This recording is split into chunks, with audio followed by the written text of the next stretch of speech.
অধিকারীকে মোথাবাড়ি যেতে অনুমতি, শর্ত সাপেক্ষে যাওয়ার অনুমতি দিল হাইকোর্ট।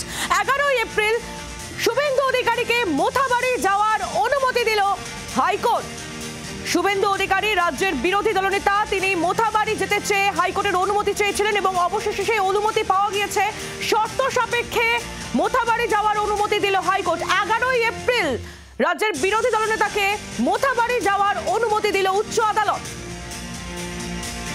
আর এই তৃণমূল কংগ্রেস নেতা কুণাল ঘোষ, তিনি কি বলেছেন শোনাবো।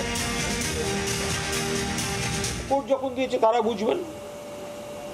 যে জায়গাগুলো স্পর্শকাতর, যে জায়গাগুলোয় বিজেপি বারবার গন্ডগোল তৈরি করার চেষ্টা করছে, যে জায়গাগুলো সম্পর্কে বিকৃত প্রচার করছে, সেখানে যদি কোর্ট মনে করেন যারা প্ররোচনা দিচ্ছে তাদেরকেই ঢুকতে দেবেন, তো কোর্ট বুঝবে। বাংলার আওয়াজ, বাঙালির আবেগ, জি 24 ঘন্টা।